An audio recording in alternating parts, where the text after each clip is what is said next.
following is a presentation of the Belly Up Sports Media Network. Hey everybody, we have preseason in full swing this week. We had a game on Thursday night between the Browns and the Jets. We actually saw some football on the field, which is nice. We had the Hall of Fame induction ceremony yesterday. Coming up here, we'll have a full slate of games this week. We'll run through all those, take a look and see if there's anything that we really actually care about coming up for week one, or are we just excited to see football again? Then we'll talk a little Alvin Kamara. We'll talk about Josh Jacobs a little bit today. And we will look ahead to the 2023 Fantasy Football Expo that happens later this week. All that coming up right now on Belly Up Fantasy Live.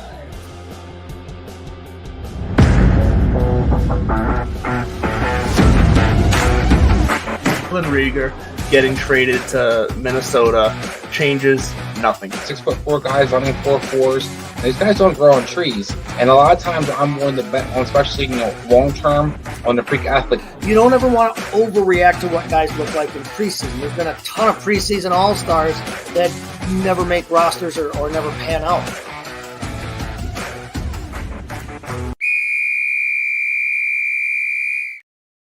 Take the field. Here we go. Ready to go. How are we doing, everybody? Good morning.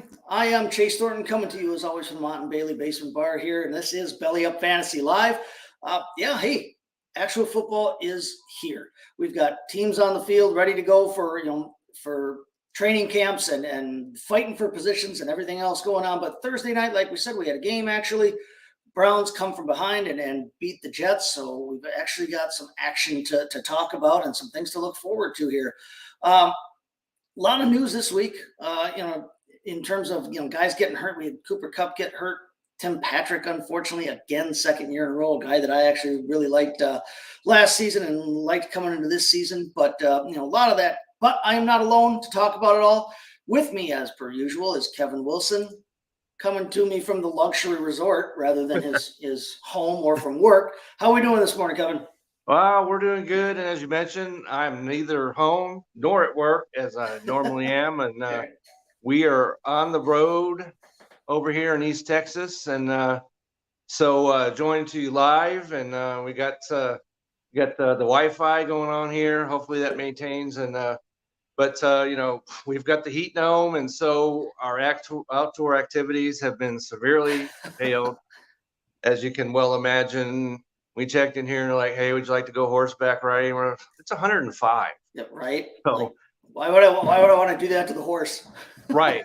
So it's been pretty much some water events and just being indoors. And we set the temperature here at 69 degrees. So it's someone else's electricity. So we're good. There you go. All right. Well, yeah, let's get into it. I mentioned in the run up here, Josh Jacobs last night kind of came out yesterday, last night. Obviously, Josh Jacobs has not signed his franchise tender yet. And, it's kind of part of the bigger umbrella of running backs around the league appear to be pissed at life, at their situation with pay, with some of the comments that have been made by owners. We've got Jim Irsay and Jonathan Taylor feuding right now. But in light of Josh Jacobs having not signed his franchise tag yet, there are some interesting developments that are coming out of this. Now, Josh Jacobs, if he signs his franchise tag, he'll play this year for $10.1 million. That's the value of his franchise tag for this season. Now, there are a bunch of different ways this could go. He could sign it and just play and great.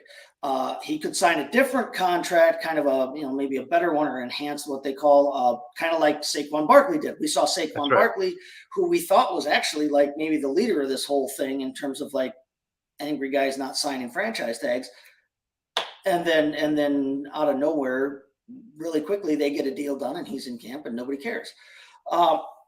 He could hold out. Jacobs could hold out, and miss games in the season, try and force, the Raiders' hand. Sit out the full year, unfortunately, like Le'Veon Bell. I don't think I see that happening because that's a sure way to kind of never make money again, it seems like. They could trade him. And if the Jonathan Taylor situation is any kind of indicator, there would be teams interested. I mean, you're talking about the guy that led the team, not just the team, but led the league in rushing last season after we all thought maybe he was gone. But they could trade him. They would have partners lined up. I think, they probably wouldn't get a ton back in return because of the position that it is, although he's a great player and could be an offensive cornerstone and a turning point for a franchise's offense. They could trade him, but they probably wouldn't get a ton back. The other thing that they could do is they could pull back the franchise tag. Since he hasn't signed it yet, they can say, okay, well, we're no longer offering you this contract. That's all it comes down to is it's a contract. And so if one party hasn't signed it, the other one can just rescind it. If that happens, Jacobs becomes a free agent. And at that point, he's obviously fair game for anybody in the league. Now, he probably wouldn't be getting a ton of money. We have already talked about it as I crack my first one open here. We've already talked about here we go. Okay, I'm with you. Go ahead. There we go. Kevin's on vacation, so he's got to have That's right. All right. But if they rescind that contract and they allow him to become a free agent, we've already talked about the value of running back contracts across the league. Nobody's going to be giving him fair market, what he would probably think is his fair market value. He obviously doesn't think $10 million is his fair market value. And he's probably not getting that from another team in free agency, but he would have the opportunity to sign with whatever team he wanted to, whatever situation he wanted to, contender, better area, whatever. So very, very interesting there. It came out yesterday that, from Mike Florio, ProFootballTalk.com here, who's got his finger on the pulse of a lot of things and is one of the industry insiders we kind of all look to, that the Chiefs and the Broncos would both be, quote, interested in Jacobs were he to come available on the market. Being in division, I don't see those two as trade partners for Jacobs, but if they pulled his contract back, if he became a free agent, Chiefs and the Broncos, Chiefs obviously are top contenders for a Super Bowl title. Broncos think that they can be, and they think they're an up-and-coming team. Javonte Williams, of course, is right now their top running back, but coming off that major knee injury. Samaje Perine has kind of always been a number 2 guy. That's an interesting spot for him. But of the Chiefs and the Broncos, if one of those two teams were to be able to pick up Josh Jacobs, what are your thoughts on either of those landing spots? Does one intrigue you more than the other? And if so, why? Go ahead. Well, I think that if one would intrigue me more than the other, it would be the Broncos, because I think that Kansas City, they've got a pretty good pair of running backs back there. And so, of course, Jacobs is better than both of them. But, Denver, they've got, as you mentioned, Javonte Williams, even though I read that they're going to actually try and play him in some preseason action, it looks like. So, but you don't know what you're going to get out of him. And as you mentioned, Brian is the guy that thrives in the number 2 spot. And so I would like him better on the Broncos than the Chiefs. As far as his fit goes, as far as fantasy, whichever team he goes on, if he goes on the Chiefs, you got to like that. But not if you had Pachenko or, something like that. But those guys take a major step back. But so fit, I think Broncos, as far as football fit, as far as fantasy, I think either one of those would be ideal. And knowing the Raiders, knowing that they've got, if that was to happen, that he'd go inter-division, they've got to do anything they can to keep that from happening.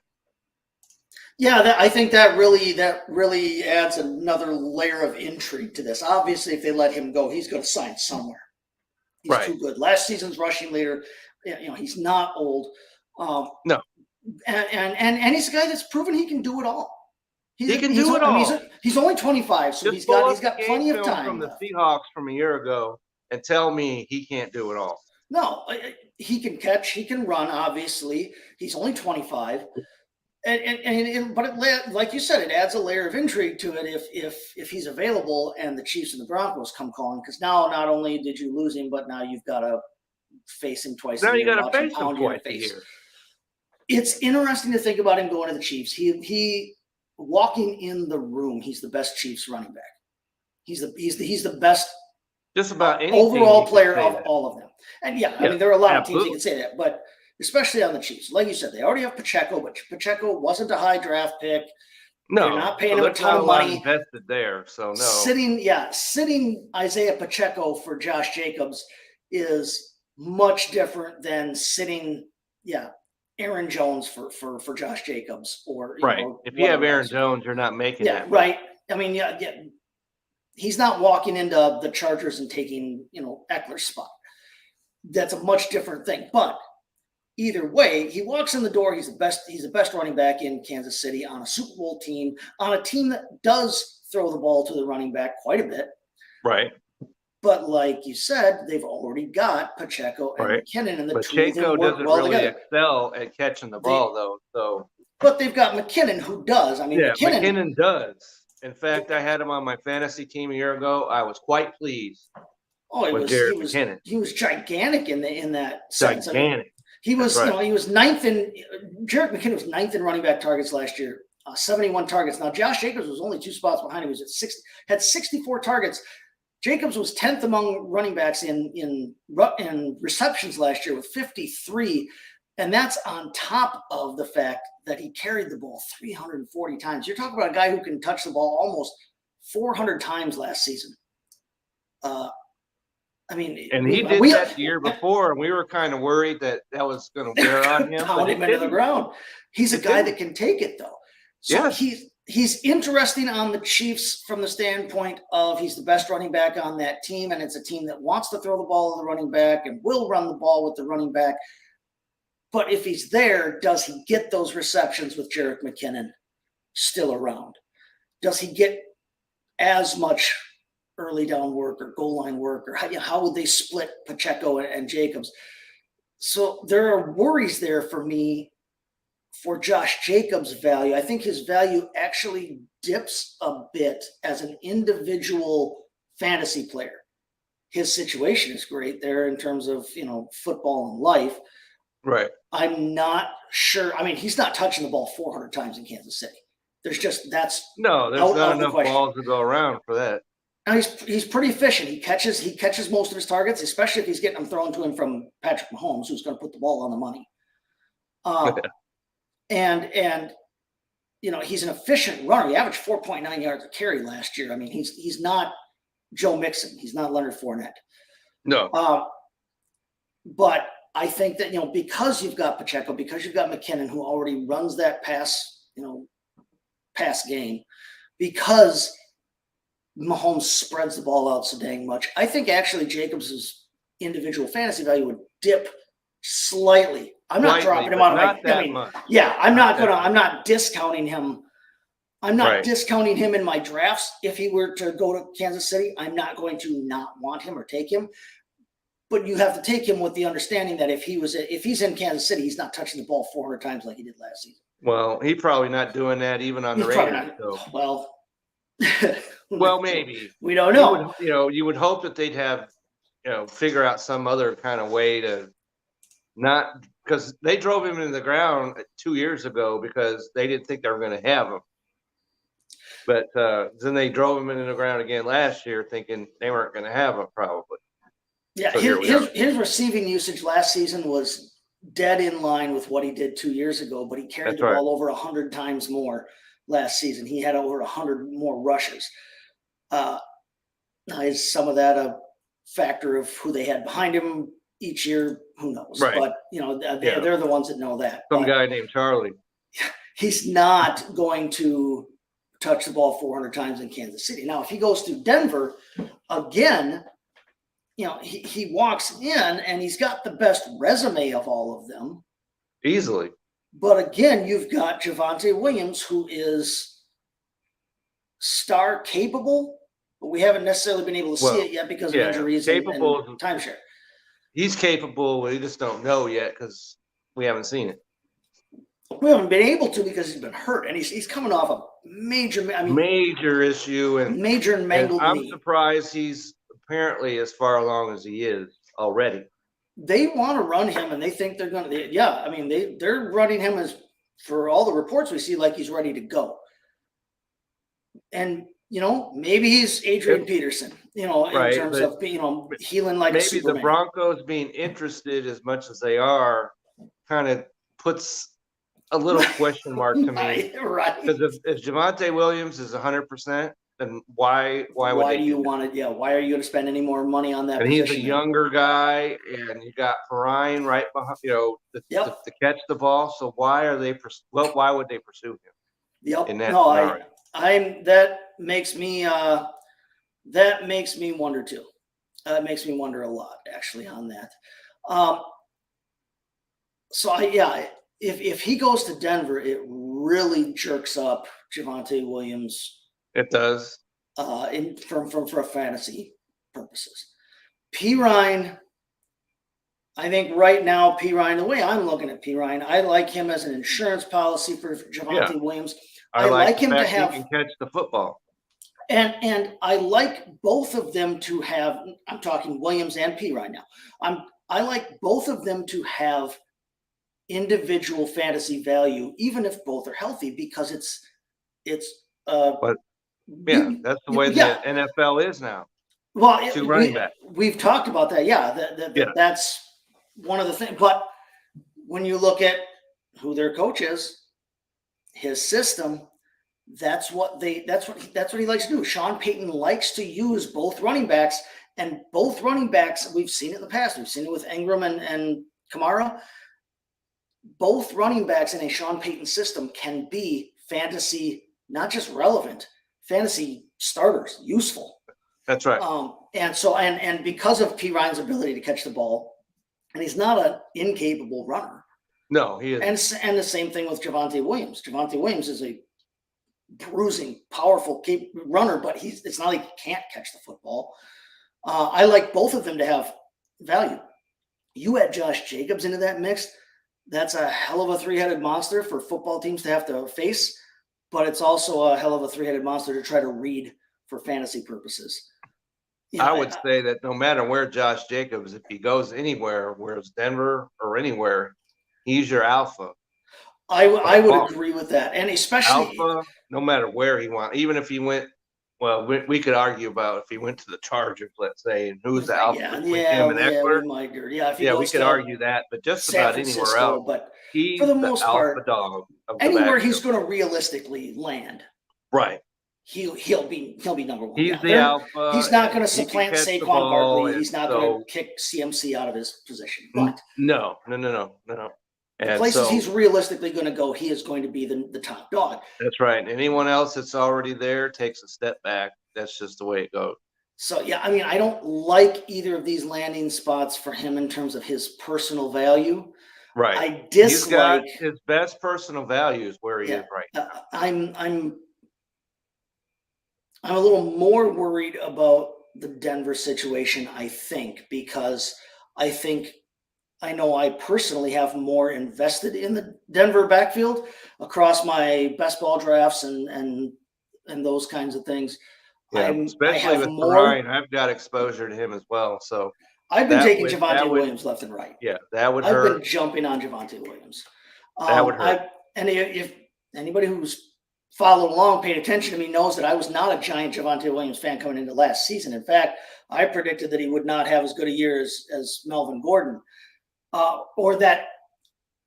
Take that back. My actual take was that Javonte Williams was not going to be the fantasy superstar 2 years ago that everybody wanted to will him into being, because Melvin Gordon was still there, coming off of a year where they used Melvin Gordon a ton. That's right. And because Javonte Williams, half and half, yeah. I will repeat it again here for everybody who hasn't been paying attention. Javonte Williams has never been a bell cow running back in major college or in his pro career.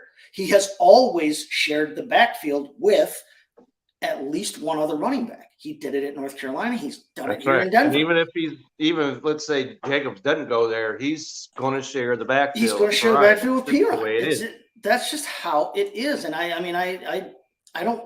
He's fun as all hell to watch. I love watching Javonte Williams play some football and run through dudes. But it's just, sorry. you can't escape the fact that he's always been a guy who has shared the backfield. 2021, we all loved him and coming in, and we were like, it's going to be awesome. And that's why everybody was so excited to see him come in last year. He started one game in 2021. He wasn't even used as the starter. Now, granted, not as the starter, he ran the ball 200 times, had 900 yards rushing, but he wasn't even the starter. He started 4 games last season, didn't even run the ball 50 times, blew his knee out. What have we seen from him in the NFL that says that he's going to be the guy, the bell cow? No, we haven't, and we won't. Right. But I have invested in him heavily this year because they want to use him. They have the Sean Payton offense, which automatically makes the running backs relevant. And they apparently they're going to treat him like his injury is. So far it's been best ball drafts for me. Obviously, I haven't drafted anything that's a permanent or redraft. Right. And this whole scenario is reason 10,437. Do not. Why we're not drafting until, what is it, 3 weeks from today, I believe. That's our pledge of allegiance to the not drafting early. Interesting there. Yeah. So Chiefs and Broncos interested in Josh Jacobs, but like we said, it kind of fits under the whole umbrella of running backs being not happy with their situations.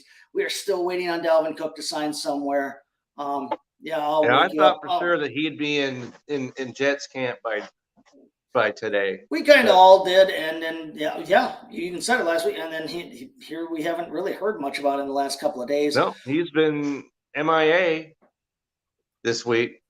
So we've got Jonathan Taylor, who is on the list right now and not participating with the Colts right now. All the crazy quotes that have come out from Jim Irsay there. So the Colts this week go out and sign Kenyon Drake, just as Zach Moss, who would assumedly be the heir apparent to Taylor if Taylor were to sit out, miss games, get traded, whatever. Zach Moss would have been the guy to step up. Breaks his arm. That's the guy with the little G, by the way. Oh, yeah. He's just a guy, but he would be the guy there. Breaks his arm. He's out for probably a month and a half or so. So it looks like he may miss at least the first couple of games here, possibly with the Colts. So they bring in Kenyon Drake, who we've seen in the past, has been fantasy relevant in the past, not the recent past, but the past. Not that long ago, though. But it does look like they are taking steps to. They may be taking steps to shore up that position behind him. So, unless you bring in one Zeke or somebody, if you did that, then I'm not advocating that in any way. But it does look too like the Cowboys have shut the door on a Zeke reunion. It does not sound. It increasingly sounds like they are not going to re-sign him. No, it depends on who you listen to. Because Jerry Jones left the door open, and then Mike McCarthy shut it. So. Right. And we all know who really runs the show down there, obviously. That's right. And so I don't care what Stephen Jones or anybody else has to say. Jerry is the final arbiter of whatever happens down there in Dallas. But he's his pen signs a check, so I guess that's the way. But as much as Jerry loves Zeke Elliott, I would think that if there was a possibility they were going to bring him back, I would have thought they'd have jumped on that by now. Especially if there was any indication of Tony Pollard not being healthy, but there has been none of that. Right. So it looks like that's a no-go for Zeke, and who knows? Any of these guys, it's the turnstile is still spinning, and we don't know where any of these guys are going to wind up. Right. All right. So let's take our first break here. Let's listen to our friends from Manscaped or Dan Mader to tell us about Manscaped. We come back on the other side. We'll touch on a couple more news items, and then we'll talk about the Fantasy Football Expo that's coming up. That's what I'm excited for this week. I'm pumped up for that. First, here we are listening to our good friends from Manscaped. Spring has sprung, and our friends at Manscaped have the best tools for some spring cleaning. They've already helped you tidy up all the nooks and crannies of your body's basement. But this year, Manscaped can help you get the perfect presentation on that beautiful face with the new Beard Hedger Pro Kit. Make sure you look your best this spring by using code BELLY20 to get 20% off and free shipping at manscaped.com. So tame your mane with the Beard Hedger Pro Kit. The sun is peeking back out, which means you'll have to show your face in the daylight again. So use the kit to make sure your scruff looks award-winning, whether you have glorious beard flow or some smooth, sleek cheeks. Save 20% off and free shipping with the code BELLY20 at manscaped.com. That's 20% off and free shipping with the code BELLY20 at manscaped.com. Focus on the face and use the Beard Hedger Pro Kit for the cleanest look in the game. There we go. Get over there. Use that code BELLY20. Get yourself some Manscaped gear and take care of yourself. I'll tell you what. I learned a lesson here over that commercial break. That when I'm partaking, I need to watch how I space it out with the water, because I took a drink of water over this last break and it went completely the wrong direction. So I don't know if the beer's telling it to stay out or what. But yeah, I was. I'm happy to be breathing after that commercial. Well, we're all happy that you're breathing. Well, maybe we're all happy. Some of us are. All right, so yeah. So the other biggest news of the week, Alvin Kamara finally gets the word on his suspension. He reached a deal in his court situation from beating a guy senseless in Las Vegas at the It went Pro from Bowl a felony 2 years ago. to a misdemeanor. Right. Which, and so he gets 3 games. It was good that he took that deal, because if he had been a felony, 3 games wouldn't have been the answer. No, it wouldn't have been 3 games, and he's looking at a lot more than I think a slap on the wrist in terms of not just from the league, but from the legal situation. Absolutely. Yeah, so 3 games. That's not much. I think it's better than most of us thought it was going to be. But now that the word has actually come out, okay, great. I mean, you can look on the internet and see all kinds of memes right now going around about, hey, I saw one guy laying on his bed just texting on his phone, but it says, do that and bet on a game at the team hotel, 6 games automatic. Beat somebody half to death at the Pro Bowl, 3 games. Which that's a moral debate for other people in another time. For our purposes, the reality of it is Alvin Kamara is going to miss only 3 games. That's right. So we just talked about our philosophy on drafting. If you're drafting in your redrafts, do it as late as possible for things like this. But best ball has been going on and is going on. Other leagues, some people are drafting right now. With 3 games, how are you approaching Alvin Kamara's situation now? Where do you see him, or does this change your opinion of his value up or down here? It has to bring it down a little bit, because he's not going to be there the whole time. But it doesn't wreck his value as much as the fact that he's got competition in camp already. Competition for touches, competition. So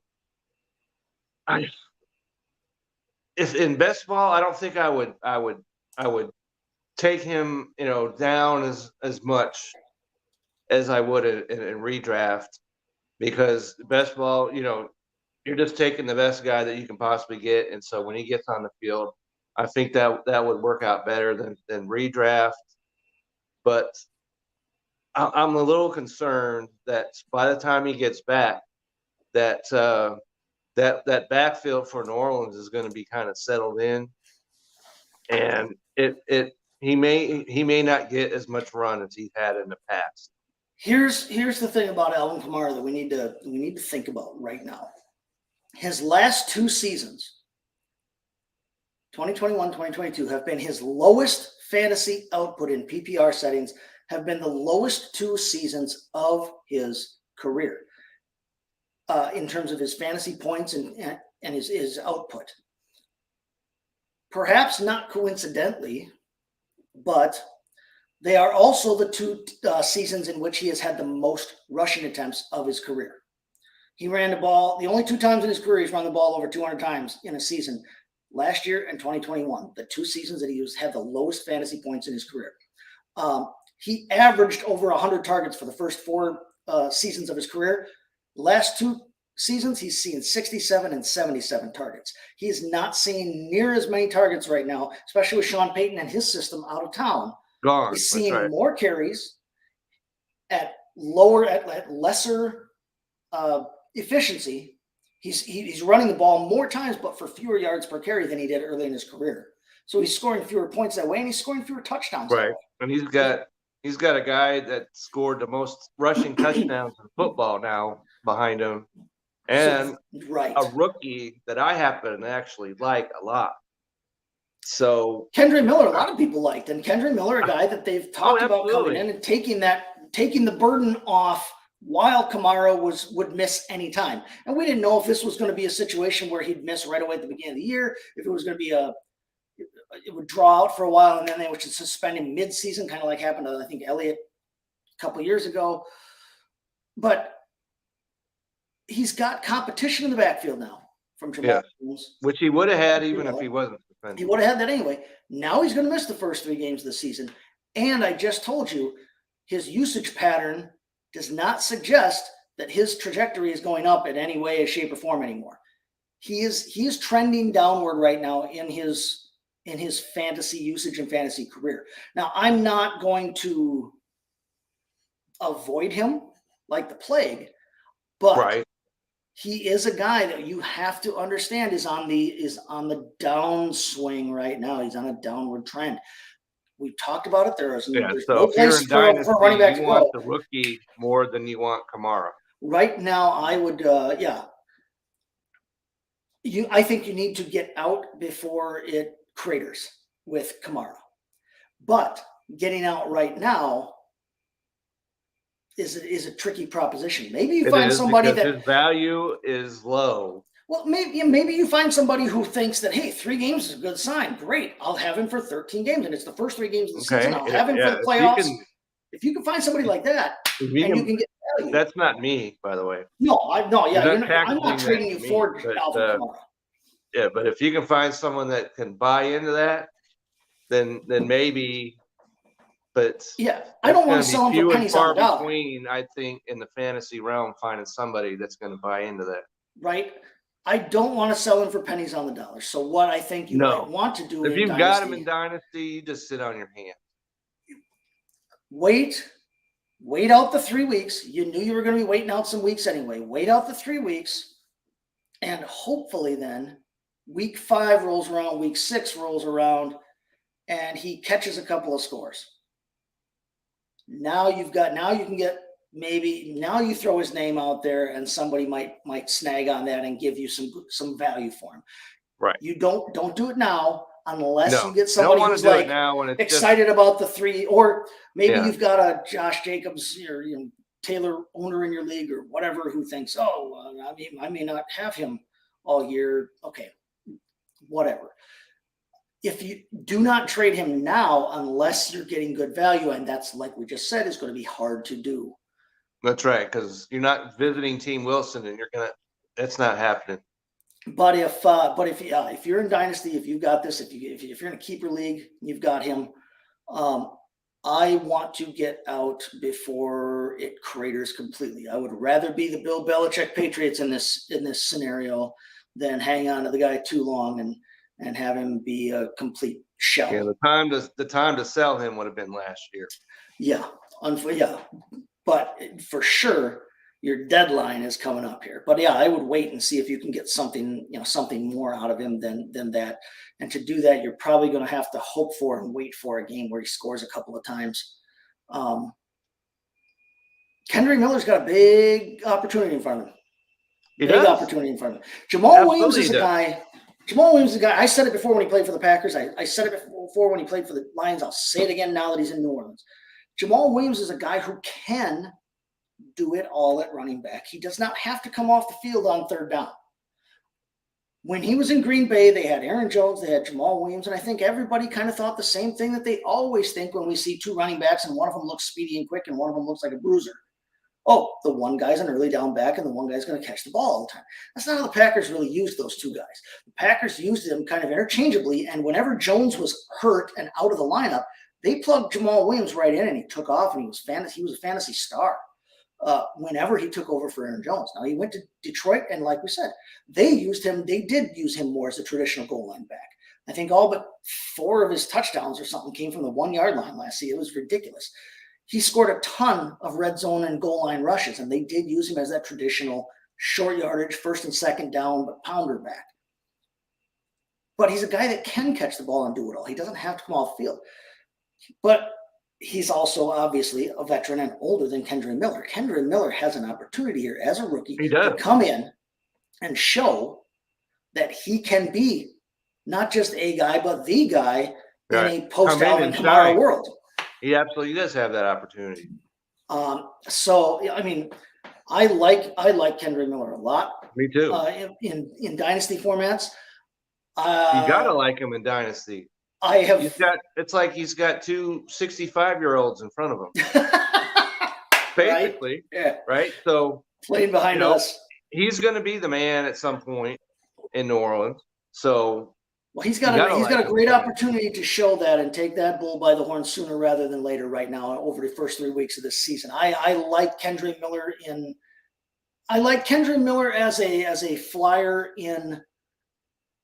as like a late round flyer in your best ball drafts. You can't take him too late, especially now. I mean, people are looking at him as that's right. Now you're listening to our show, so Yeah. But and I like him as a flyer in your redraft. He's a lottery ticket, but he's a lottery ticket that could pay off kind of nice. Right, especially in leagues where it's a 2 running back system. Right. Just about everywhere now. But do not expect him to be Alvin Kamara like we always think of Alvin Kamara. I just told you, Alvin Kamara is not who we think Alvin Kamara is over the last 2 seasons under this current coaching regime and in this current system. Miller can be fun. He could be good if you can get him at the right price. I still think Jamal Williams is the best of the 3 to have in terms of you've got to bump him up in your rankings. To me, wherever you have him ranked, because he's going to be the starter right out of the bat. He'll be the starter He'll be the starter for the first 3 weeks, and if starter. And so, if he can get a starter in a team like New Orleans, I think that's got all kinds of quality behind that. So yeah, and if they do use him in that traditional goal line sense, I mean, which great. I don't see why they wouldn't. Well, the only problem with that, though, I mean, again, last year was such an anomaly in Detroit. And this is a team that still has Taysom Hill, who is their all-purpose gadget on the goal line. They just re-signed Jimmy Graham, again, who I don't expect to do a whole hell of a lot in fantasy. Yeah. I'm not worried about Jimmy Graham. I'm not going to give him high fives, during game time. But I don't expect anything out of him. But I would not be surprised to see them use him more in the red zone. I still think Juwan Johnson is the tight end to own there in New Orleans over Hill. If you're in best ball, take a flyer on Hill because there'll be a game this season where he scores 30-some points. Right. A late flyer. But if you're in best ball, take something on Taysom Hill. But for regular format of the 3, obviously, Jimmy Graham is not the one to have, but he may get some red zone usage, which may affect Jamal Williams a little bit, may affect how they throw the ball to the running backs in the red zone, because they have not necessarily had that. Plus, we've got Michael Thomas back, who is still gigantic and still a good contested catch receiver. It'll be interesting to watch that New Orleans offense down there.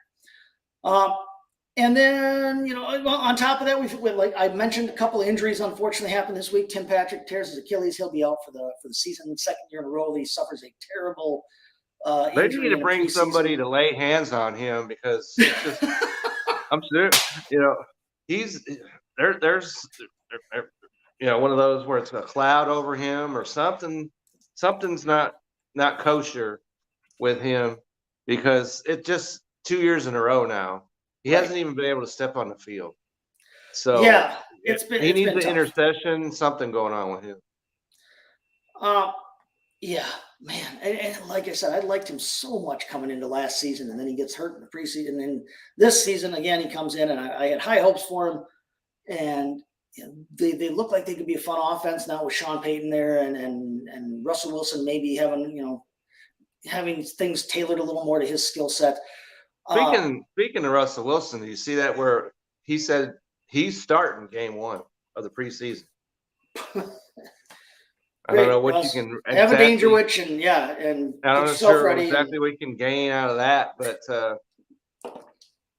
any other year, Russell Wilson's not seeing the field in game 1. Great. Hey, if So Russ has to start game 1, start game 1.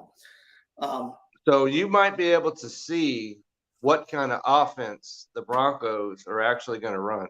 Or at least some shadows of it. Yeah. So in that sense, you more than these other teams, you'll be able to see something that might gain you some insight.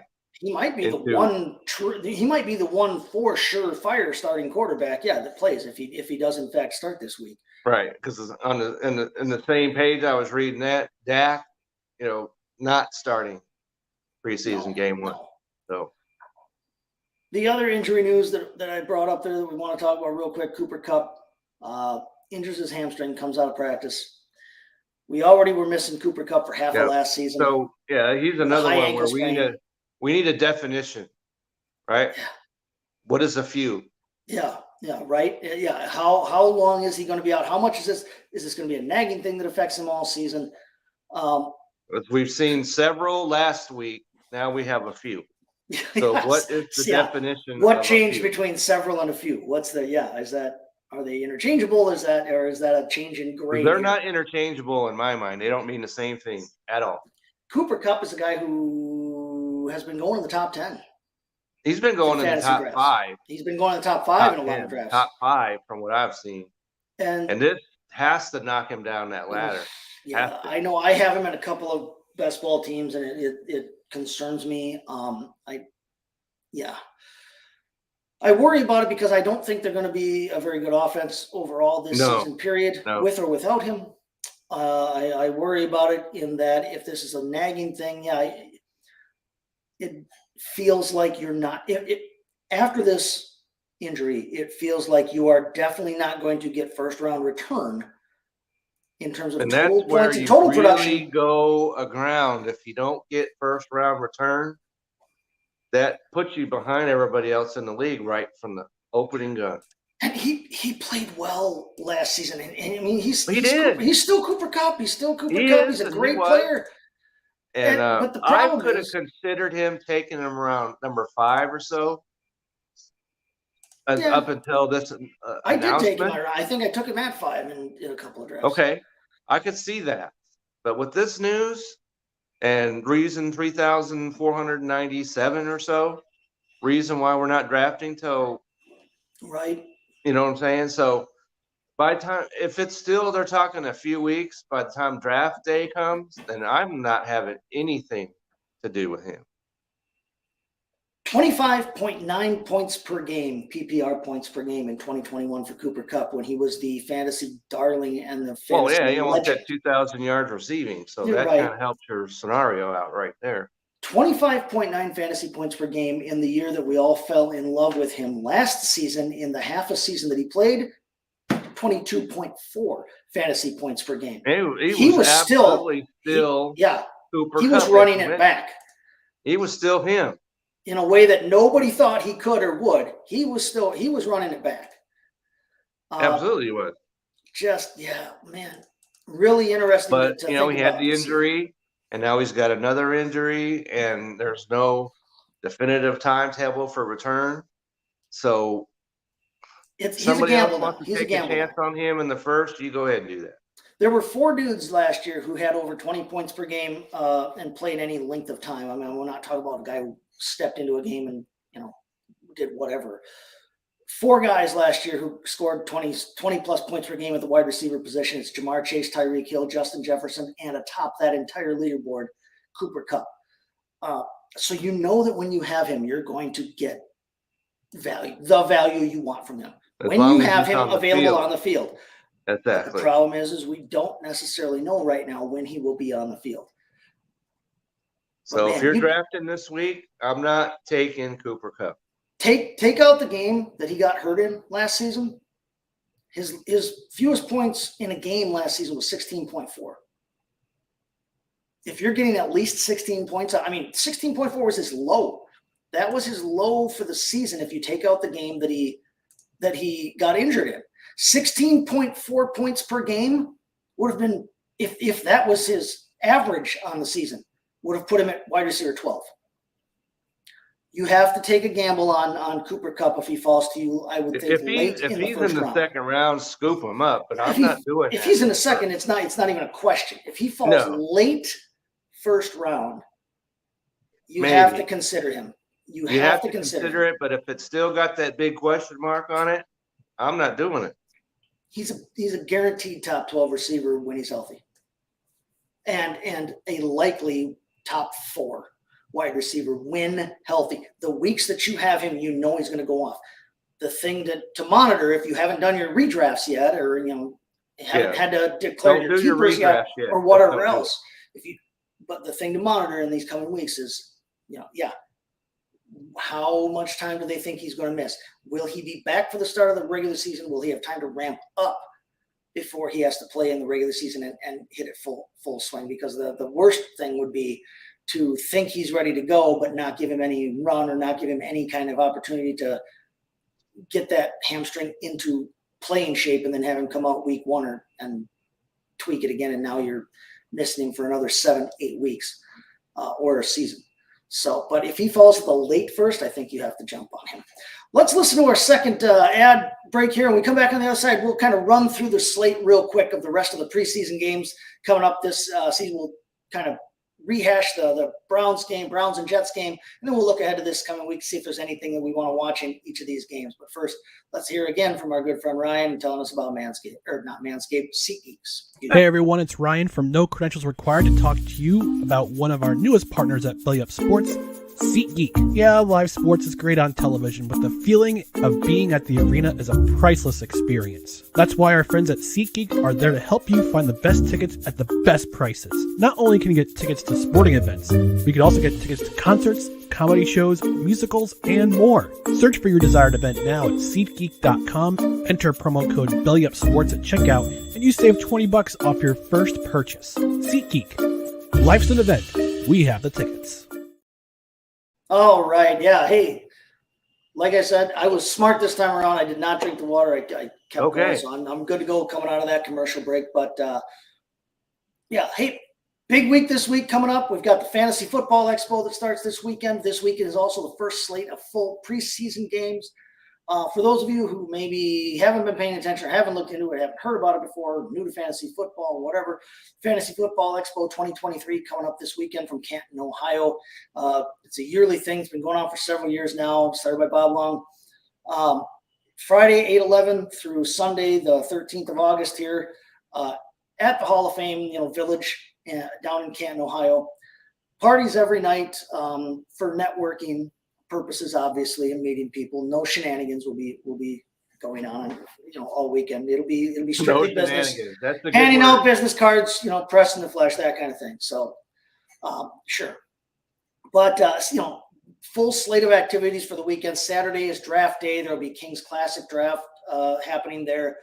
King's Classic, a big draft that pulls together, a bunch of the industry heavyweights and experts there. They'll have a college King's Classic draft where they'll do a college draft college players. They'll have an IDP format this year for a King's Classic draft, and they're going to do a Queen's Classic draft, which I think is cool. All-female league. Sometimes, we say guys all the time when we're talking about our fantasy football audience and owners and that, but hey, plenty of women that play this game too. And right. help make it great. So that should be fun to watch, all the King's Classic drafts. There's a draft night out. The folks at Draft Night Out are having an event with a bunch of major drafts. I'm actually signed up for one of those too, where you can win prizes there. There's a flag football tournament on Saturday that my fat ass may or may not be participating in. We'll see if I live through it. Sunday is actually Expo Day then. Belly Up Fantasy Sports will have a booth there at the Expo. So if you're planning on coming to Canton, Ohio and seeing everybody, stop by the booth, say hi, shake hands, meet us there. There's breakout sessions on strategy, experts, guys names from the industry, talking about draft strategies and in-season roster management and DFS and betting and issues that surround the fantasy football world. We will be broadcasting live Sunday from that expo, same time that we always do, 10 a.m. here, Central, 11 o'clock where time begins in the East. To find us, if you normally watch us on the Belly Up on the Belly Up Sports YouTube channel, that's where to go to find us next week again. If normally you catch us, say, on Twitter or whatever else, check out MD's Fantasy Football Show Twitter for that. That's the feed it'll be running on there. We're going to collaborate with Dan Mader from MD's Fantasy Football Show, another great member of the Belly Up Sports family. So we'll be on with him next week. But that's where you'll be able to find us next week. Be sure you go to the YouTube for Belly Up Sports or check out MD's Fantasy Football Show feeds elsewhere. So preseason week 1, we already saw the Hall of Fame game.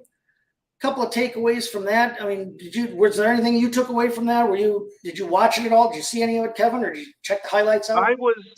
I was interested in because it was football, A, right, and B is and I knew that we weren't going to see any of Aaron Rodgers. That was ridiculous to anyone even conjecture on that. And I was mostly excited because Zach Wilson did not embarrass. I actually have that in my notes. I literally have that in my notes. I was quite pleased about that, and kind of interested how he gave Aaron Rodgers credit for drawing up the play where he threw the big play to Malik Taylor. Yeah, that's right. And so it was very interesting to see rookie quarterbacks throwing and driving the team down the field. And so that's going to be interesting to see coming down in the Browns camp. Yeah. Because Deshaun Watson, of course, is Deshaun Watson. But what happens behind him is going to be what happens behind him is one of the big stories, I think, from their camp. Yeah, that's one of the biggest takeaways from this game, I think. For those of you who didn't pay attention, is a 21-16 win for the Browns, come from behind. That's right. The second half there. They were up 13-0 and then came storming right back.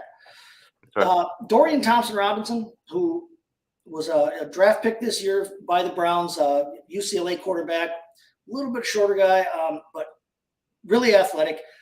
He looked good. And he's the one who led the comeback. Kellen Mond played the first half. Now, right now on their depth chart, Josh Dobbs, who actually started Tennessee's playoff game last season. Josh Dobbs is listed as the number 2 on their depth chart, and he's got, like I said, some starting experience, including with the Browns. He's got some experience there, but Dorian Thompson-Robinson looked good. He looked athletic. He was efficient. He threw the ball well, ran the ball well, ran 6 times for like 36 yards, I think. Looked like, he definitely looked better than Kellen Mond. Cedric Tillman, one of their other draft picks at wide receiver, had a couple of nice catches. Anthony Schwartz had a fumble. I know Anthony Schwartz is faster than lightning. It may be time to forget about Anthony Schwartz as being a viable member of this team. The Cleveland run game overall, no matter who was in there, it looked efficient, it looked effective. I think that's a big deal for them. If they can continue, and they weren't running with Chubb. And they didn't have Jerome Ford either. Their top 2 backs. Wow. But if that running game for Cleveland is still the juggernaut that it has been the last couple of years, and if Deshaun Watson looks anything like the Deshaun Watson of 3 years ago, he needs to, or Cleveland season is going over the edge. But this could, you talk about fireworks. This could be a team to watch. It could be fun if overall that all comes together. As you said, Zach Wilson did not embarrass the Wilson name. He had that nice 57-yard toss. I appreciate when that kind of thing happens because right. You get to hear the name on SportsCenter. Former Packer Malik Taylor, by the way, and a guy that may make this team because of his relationship with Rodgers and because he's got obviously that kind of athletic ability. Jets tight ends, they've really got a log jam there between Conklin and Uzama and Ruckert, who they drafted in the 3rd round. And then they took Zach Kuntz, who's like 8'3" this season. They didn't play Ruckert though. which is supposedly a sign that, hey, they see him as a core guy. We know Nathaniel Hackett would like to use multiple tight end sets occasionally. And, you can't, if you're going to use multiple tight end sets, you need multiple tight ends. And that means That's more right. than two. Need I realize multiple two means tight multiple, ends, but- and of course that's going to affect your wide receiver core. So moving ahead and looking real quick to this week, Houston at New England on Thursday night. I'm not really worried about anything there. Like you said, we're not going to see any starters this week except for maybe Dangerous. And my Seahawks play on Thursday. Seahawks play on same Thursday thing. night. Don't expect to see a whole lot there. Anything you are looking for as a Seahawks fan, though? Anything you're watching in that game? If they actually put any, Charbonnet, Right. Jackson, I'm going to have to learn how to spell, pronounce this dude's name, because it's going to come back to haunt me. Right. Ajigma, okay? Jackson And Smith so, and Jigba. do Yep. they play either of those guys in this game? Yeah, just to get them some kind of suspect that NFL run. Yeah. Yeah, I suspect it probably won't. But Right. if Literally, they do play him, then that's something to definitely take a look at, because they're exciting young guys, and just what kind of sets are they going to run? I think in the With these Hall of guys Fame in the game, we game. literally didn't see a single starter for either team. I don't think there was a single starter that played. No, So, 'cause yeah, these I mean- guys are not necessarily starters. So you're not going to see, you're not but going to they're see a whole young ton there. players that you don't want to have anything negative happen to them their first game. Friday night, Green Bay at Cincinnati. Obviously, I'll be excited for it as a Packer fan, but I'm not really thinking we're going to see much. There's nothing I'm really worried about watching there, No. especially with starters not in. Again, I say it you hear me in the opening montage. You hear me say, don't ever overreact to what guys do in preseason. In preseason, you're not necessarily looking at guys' performances so much, in my opinion. Some of the lower down some of the lower end guys that are fighting to make the team. But you are looking at situations like we talked about, like, how are they using their running backs, or who is playing and maybe isn't going to make the team, or who's not playing and why. And so you're looking at situations in the preseason. So the Giants at Detroit, I'm not worried and looking about anything there. Atlanta at Miami, I'm interested in them, though. I'm interested in Atlanta with Miami because I want to see which Dolphins running backs do play between Devon Achane and Right. And Mostert the same thing you and could Wilson argue and about Gaskin the and Falcons Ahmed. running game. Do they play? Do they play anybody? Yeah. Do they? Yeah. Do they give I Bijan a don't taste of expect anything? Bijan Robinson to play. Do they give in this Algier run? That's right. They already If know what they get have in him, but do Tyler they give him Algiers run? in Because this he's number game, two. then they probably obviously not taking him seriously this year. So that's what I'll be watching there. Pittsburgh at Tampa Bay. Honestly, I am kind of interested to see this Tampa Bay quarterback situation is supposedly a lot closer than we all thought it was going to be between Baker Mayfield and Kyle Trask. Trask has supposedly looked pretty good in his time, and they are splitting the first team reps evenly. Right. They won't come out and You're say going to see both of starter those will be. guys in this game. And so that's interesting. That's one thing I will be watching there. I won't be watching the game, but I will be looking at afterwards. I probably will fire it up on my NFL Plus subscription and try and see how they use the quarterbacks and what the quarterbacks look like. Washington at Cleveland. Again, I'm a Cleveland fan. We saw them a little bit this week, but there's nothing there I'm really watching for. Denver at Arizona. Probably projects to be a David Blau special. Kyler Murray, we have no idea how much he is or isn't going to play. I think we all kind of assume that Colt McCoy will be the starter there for at least a stretch of this season. Right. Behind And Colt McCoy, they're going to need somebody. Do they play Colt McCoy in this game? Right? I don't think they do, but I don't think they will either. I think we may see a heavy dose of David Blau, which is always fun. Saturday, Colts at Buffalo. I guess you could watch the Colts running back situation, see what they look like, and who actually, Deion Jackson.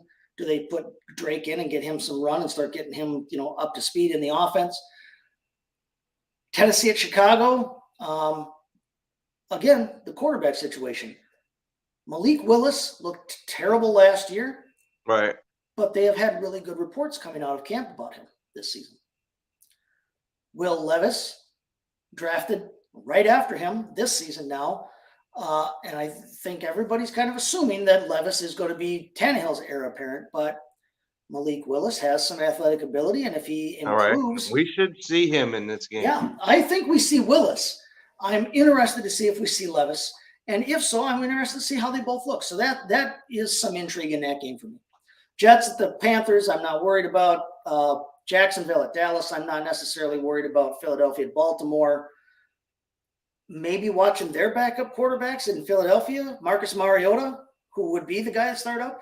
They did take Tanner McKee from Stanford. I don't think he fits their system quite the same way that Mariota does. I think if Mariota comes in, he's very, very, very light, but Jalen Hurts light in that Mariota can still run and do some of those same kinds of things. So you've still got a bit of that same ability. Obviously nowhere near the level that Jalen Hurts is going to do it, but you still got some of the same kinds of ability because Mariota is a mobile quarterback. He's a good running quarterback. Chargers at the Rams, which means they, come out of the same tunnels they always come out of and face each other across their own building. Yeah. That might be the most fun there. Sunday, Chiefs are playing the Saints. Again, you're not going to see any starters there, so I'm not worried about anybody in that game. And then to wrap things up for the week, the 49ers, San Francisco will play at Las Vegas. We opened the show with Josh Jacobs. I guess we'll close the show saying I'm interested to see who plays at running back for the Raiders and how they use For the them. Raiders. That's right. Zamir White would appear to be the guy if Josh Jacobs doesn't play. Does Zamir White play at all this weekend? If so, how does he look? And it'll also be interesting what the 49ers do with their quarterback position. Yeah. Yeah. Do we see, Who do we see, they keep saying, how long do we see him? Do we see Trey Lance? Do we see extended Trey Lance? Do we see extended Sam Darnold? Yeah. There will be stuff to watch in that final preseason game of the week. But that is going to do it for us today. We've both got things we got to get out of here and do, folks. But before we do, I want to remind you again, next Sunday, we will be live here at 10 a.m. Central, 11 Eastern, where time begins, from the 2023 Fantasy Football Expo in Canton. Find us at the Belly Up YouTube and find us on MD's Fantasy Football feeds on, say, Twitter and I'm relatively Facebook. Sure we'll tweet out where you can. Oh, yeah. We'll retweet it, too, so you can find us. But re-exit or whatever the heck they call that nowadays. Right. But the best place to go for us, head to the Belly Up Fantasy or the Belly Up Sports YouTube. Find us there. Otherwise, Kevin, what do you got going on and where can we find you this week quick before we get out of here? Well, tonight, of course, at 7 Central, Vince and I have the baseball fantasy show. And we will have the final recap because Vince and I happen to be going head-to-head this week. Talk some smack. And as of play starts this morning, I am beating him. So we will see how that works out. You can be pretty sure there'll be some headlines coming out of that show for that. So, and we'll be talking because the trade deadline was this past week. And so there was a lot of movement, and I was absolutely wrong when I said Justin Verlander wouldn't get traded. He did. And so we are going to talk about the one pitcher and the one hitter we think any trade is going to really increase his fantasy value. Excellent. So we'll be talking about that.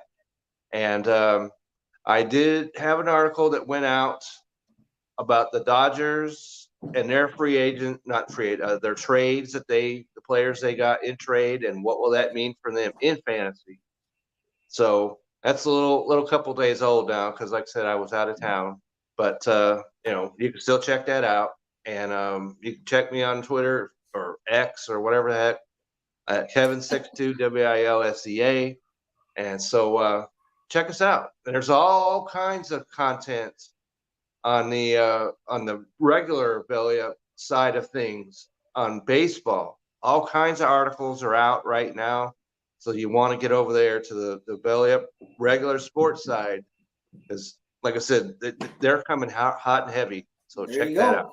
All right. As always, you can find me on the Twitter machine, STT Chase FFB or X machine, whatever we're calling it now.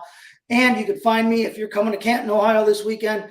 Find me there. Track me down at the 2023 Fantasy Football Expo. I'll be there all weekend. I'll be getting into town on Thursday night.